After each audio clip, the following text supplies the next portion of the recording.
warahmatullahi wabarakatuh. Perkenalkan, nama saya Wirna Putri Andrila dengan NIM 19231152, kelas Pendidikan IPA D, dengan dosen pengampu Ibu Monika Primasari SPD MPD, mata kuliah Kajian Pengembangan Kurikulum IPA. Baiklah, di sini saya akan menjelaskan mengenai rencana pelaksanaan pembelajaran untuk materi bioteknologi dan produksi pangan. Untuk materi bioteknologi dan produksi pangan, alokasi waktunya yaitu 4 pertemuan kali 5 jam pelajaran dengan durasi 1 jam pelajaran yaitu 40 menit. Alokasi per materi untuk tiap pertemuan yaitu pada pertemuan pertama dengan durasi 3 kali 40 menit, untuk pertemuan kedua 2 kali 40 menit, pertemuan ketiga 3 kali 40 menit, pertemuan keempat 2 kali 40 menit. Kompetensi dasar untuk materi bioteknologi dan produksi pangan yaitu KD 3.7 menerapkan konsep bioteknologi dan perannya dalam kehidupan manusia. Untuk KD 4.7 yaitu membuat salah satu produk bioteknologi konvensional yang ada di lingkungan sekitar kita. Metode pembelajaran untuk materi ini yaitu menggunakan pendekatan saintifik serta model pembelajarannya yaitu observasi, tanya jawab, ceramah, diskusi, serta eksperimen. Metode pembelajarannya yang pertama yaitu discovery learning, yang kedua active learning, yang ketiga problem based learning. Untuk media pembelajaran menggunakan media seperti buku siswa, LKPD atau lembar kerja peserta didik, lembar diskusi atau uji kompetensi. Untuk alat dan bahan yang digunakan, yang pertama spidol, yang kedua papan tulis, yang ketiga laptop, yang keempat infocus, yang kelima bahan-bahan praktikum seperti susu atau yogurt. Sumber pembelajaran yang pertama buku Kemendikbud atau buku siswa IPA SMP atau MTS kelas 9, yang kedua bahan ajar IPA kelas 9, yang ketiga lingkungan sekitar, yang keempat YouTube atau internet. Tujuan pembelajarannya yaitu setelah mengikuti proses pembelajaran, peserta didik diharapkan dapat menjelaskan pengertian dari bioteknologi, mendeskripsikan prinsip bioteknologi, menganalisis perbedaan bioteknologi konvensional serta bioteknologi modern, mengidentifikasi penerapan bioteknologi dalam berbagai bidang, mendeskripsikan produk-produk yang dihasilkan dari bioteknologi, kemudian menjelaskan keuntungan dan kerugian dari penerapan bioteknologi dalam berbagai bidang, menjelaskan prinsip rekayasa genetika dan hasil produknya, dan menerapkan prinsip bioteknologi dalam pembuatan salah satu produk bioteknologi konvensional dengan melakukan percobaan atau eksperimen. Indikator pembelajarannya yang pertama menerapkan konsep bioteknologi dan perannya dalam kehidupan manusia. Yang kedua, menganalisis perbedaan bioteknologi konvensional dan modern. Yang ketiga, mengidentifikasi penerapan bioteknologi dalam berbagai bidang. Yang keempat, mengidentifikasi produk hasil bioteknologi baik konvensional maupun modern. Yang kelima, menjelaskan keuntungan dan kerugian dari penerapan bioteknologi dalam berbagai bidang. Yang keenam, menjelaskan prinsip-prinsip bioteknologi dalam pembuatan salah satu produk bioteknologi konvensional. Sistematika urutan materi yang pertama pengertian bioteknologi, yang kedua bioteknologi konvensional dan bioteknologi modern, yang ketiga perbedaan bioteknologi konvensional serta bioteknologi modern, yang keempat produk-produk bioteknologi, yang kelima dampak penerapan bioteknologi dalam berbagai bidang, yang keenam perkembangan bioteknologi. Selanjutnya aktivitas pembelajaran. Pada pertemuan pertama dengan durasi pembelajaran 3 kali 40 menit di mana pada kegiatan pendahuluannya 15 menit, kegiatan inti 90 menit, serta kegiatan penutup 15 menit. Pada kegiatan inti terdapat sintak atau tahapan modal pembelajaran yaitu mengamati, di mana guru meminta siswa untuk mengamati serta merasakan susu atau yogurt, kemudian menanyakan bagaimana susu bisa diolah menjadi yogurt serta mikroorganisme apa yang berperan dalam proses pembuatan yogurt. Mengumpulkan informasi selama 20 menit, kemudian menalar selama 10 menit. Peserta didik diminta untuk membaca buku siswa atau mencari dari sumber lain mengenai materi pada pertemuan ini. Setelah itu mengkomunikasikan. Guru menjelaskan kembali tentang materi pada pertemuan ini. Kemudian memberikan kuis atau melakukan tanya jawab terkait materi pembelajaran. Pada pertemuan kedua dengan durasi 2 kali 40 menit, di mana kegiatan pendahuluannya 15 menit yang terdiri dari orientasi, apersepsi, motivasi, dan pemberian acuan. Pada kegiatan inti dengan durasi 50 menit, menggunakan sintak atau tahapan model pembelajaran, mengamati, menanya, mengumpulkan informasi, menalar, serta menginformasikan. Guru meminta peserta didik untuk mengamati video pembuatan yogurt, kemudian meminta peserta didik untuk mengamati perbedaan yang ada seperti rasa, warna, tekstur, serta kandungan gizi antara susu dan yogurt. Kemudian meminta peserta didik untuk membaca buku siswa untuk mengidentifikasi lembar diskusi yang diberikan. Kegiatan penutup selama 15 menit. Pada pertemuan ketiga dengan durasi 3 kali 40 menit, di mana kegiatan pendahuluannya selama 15 menit yang terdiri atas orientasi, apersepsi, motivasi, pemberian acuan. Untuk kegiatan inti dengan durasi 90 menit, menggunakan sintak atau tahapan model pembelajaran, yaitu mencoba, mengamati, mengajukan hipotesis, melakukan pemecahan masalah, dan melakukan penarikan kesimpulan atau mengkomunikasikan. Peserta didik dibagi menjadi beberapa kelompok untuk melakukan proyek yang telah disusun dalam LKPD.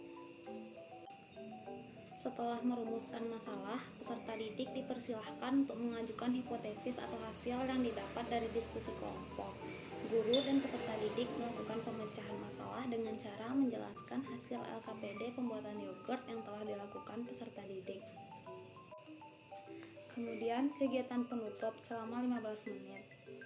Pada pertemuan keempat dengan durasi 3 kali 40 menit, di mana kegiatan pendahuluannya selama 15 menit yang terdiri dari orientasi, apersepsi, motivasi, dan pemberian acuan. Pada kegiatan inti terdiri atas 50 menit, di mana menggunakan sintak atau tahapan model pembelajaran, mengamati, menanya, mengumpulkan informasi, menalar, mengkomunikasikan, serta pengayaan. Kegiatan pembelajarannya yaitu guru meminta peserta didik untuk mencari tahu apa saja dampak dari penerapan bioteknologi di berbagai bidang. Kemudian, peserta didik mengkomunikasikan secara lisan atau mempresentasikan materi dari hasil pengamatan yang telah dilakukannya, yaitu tentang pengembangan bioteknologi serta dampaknya bagi kehidupan dalam berbagai bidang. Kegiatan penutup dengan durasi 15 menit. Bentuk penilaian terbagi atas 3. Yang pertama, penilaian sikap. Yang kedua, penilaian pengetahuan. Yang ketiga, penilaian keterampilan. Untuk penilaian sikap terdiri atas penilaian observasi, penilaian diri, dan penilaian teman sebaya. Pada penilaian observasi, aspek perilaku yang dinilai yaitu bekerja sama, jujur, disiplin, tanggung jawab. Berikut adalah lembar penilaian afektif dengan instrumen penilaian sebagai berikut. Aspek yang dinilai, yang pertama, aktif dalam merumuskan masalah. Yang kedua, aktif dalam membuat hipotesis. Yang ketiga, aktif dalam melakukan pengamatan. Yang keempat, aktif dalam berdiskusi. Yang kelima, aktif dalam presentasi. Yang keenam, kerjasama dalam diskusi kelompok. Yang ketujuh, kerjasama dalam melakukan percobaan. Dengan keterangan skor, 4 sama dengan sangat baik atau SB, 3 sama dengan baik atau B, 2 sama dengan cukup atau C, 1 sama dengan kurang atau K. Berikut adalah contoh format penilaian diri. Penilaian yang pertama yaitu selama diskusi saya ikut serta mengusulkan ide atau gagasan. Yang kedua, ketika berdiskusi setiap anggota mendapatkan kesempatan untuk berbicara. Yang ketiga, saya ikut serta dalam membuat kesimpulan hasil diskusi kelompok. Yang keempat, tidak memaksakan kehendak selama diskusi. Yang kelima, selalu mengikuti pelajaran dengan sungguh-sungguh. Dengan keterangan skor penilaian ya sama dengan 100, tidak sama dengan 50. Skor maksimal yaitu jumlah pernyataan dikalikan dengan jumlah kriteria. Sebagai contoh, 4 dikalikan 100 sama dengan 400. Selanjutnya, untuk skor sikap didapatkan dari jumlah skor dibagi dengan skor maksimal dikalikan 100. Misalkan 250 dibagi dengan 400 kemudian dikalikan 100, didapat hasil 62,50. Kode nilai atau predikat untuk penilaian ini sebagai berikut. Untuk nilai 75 sampai dengan 100 yaitu sangat baik atau SP. Nilai 50 sampai dengan 75 baik atau B. Nilai 25 sampai 50 cukup atau C.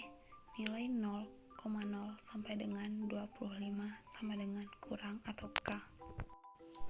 Untuk penilaian teman sebaya, formatnya sebagai berikut. Yang pertama, mau menerima pendapat teman. Yang kedua, memberikan solusi terhadap permasalahan. Yang ketiga, memaksakan pendapat sendiri kepada anggota kelompok. Yang keempat, marah saat diberi kritik. Yang kelima, dapat bertoleransi. Yang keenam, menghormati dan menghargai teman. Yang ketujuh, menerima perbedaan pendapat. Yang kedelapan, menuduh orang lain tanpa bukti. Yang ke-9, menyampaikan pendapat dengan baik. Yang ke-10, mudah bergaul. Dengan skor penilaian ya sama dengan 100 dan tidak sama dengan 50. Penilaian pengetahuan terdiri atas penugasan dan pemahaman materi dengan baik. Berikut adalah contoh lampiran dari lembar penilaian kognitif. Penilaian pengetahuan dan panduan skor dapat dilihat pada tabel berikut ini, yaitu menjawab soal yang sesuai dengan indikator pembelajaran, di mana contoh soal pertama yaitu bioteknologi menghasilkan suatu produk atau jasa untuk kesejahteraan manusia dengan memanfaatkan option A. mikroorganisme, B. energi, C. suhu, dan D. teknologi. Untuk soal berikut didapatkan jawabannya A, yaitu mikroorganisme. Soal tersebut sesuai dengan indikator yaitu menganalisis prinsip bioteknologi. Begitu juga untuk soal nomor 2 sampai dengan seterusnya. Berikut adalah contoh dari rekapan penilaian kognitif. Selanjutnya, pada penilaian keterampilan, aspek yang dinilai yaitu menggunakan alat dan bahan praktikum. Yang kedua, melakukan percobaan sesuai prosedur. Yang ketiga, pengambilan data dalam percobaan praktikum. Yang keempat, menyajikan hasil pengamatan. Yang kelima, mengumpulkan hasil percobaan. Selanjutnya, penilaian keterampilan. Berikut adalah instrumen penilaian diskusi. Aspek yang dinilai, yang pertama penguasaan materi diskusi, yang kedua kemampuan menjawab pertanyaan, yang ketiga kemampuan mengolah kata, yang keempat kemampuan menyelesaikan masalah. Dengan keterangan skor 100 sama dengan sangat baik, 75 sama dengan baik, 50 sama dengan kurang baik, 25 sama dengan tidak baik. Berikut contoh format instrumen praktikum. Selanjutnya untuk pengayaan. Dalam kegiatan pembelajaran, peserta didik yang sudah menguasai materi sebelum waktu yang telah ditentukan diminta untuk mengerjakan soal-soal pengayaan berupa pertanyaan-pertanyaan yang lebih fenomenal dan inovatif atau kreatif yang lain yang lebih relevan dengan topik pembelajaran. Dalam kegiatan ini, guru dapat mencatat dan memberikan tambahan nilai bagi peserta didik yang berhasil dalam pengayaan. Tabel di atas adalah contoh dari format program remedi. Untuk LKPD 1 menjelaskan mengenai prinsip dan penerapan dari bioteknologi.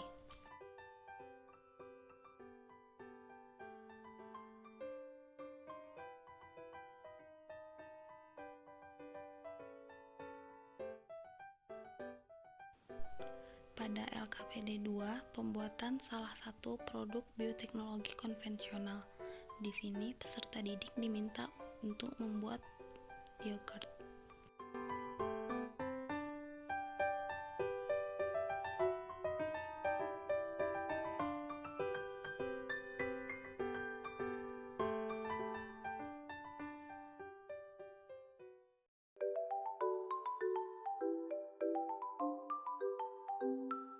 Baiklah, sekian presentasi saya mengenai rencana pelaksanaan pembelajaran untuk materi bioteknologi dan produksi pangan.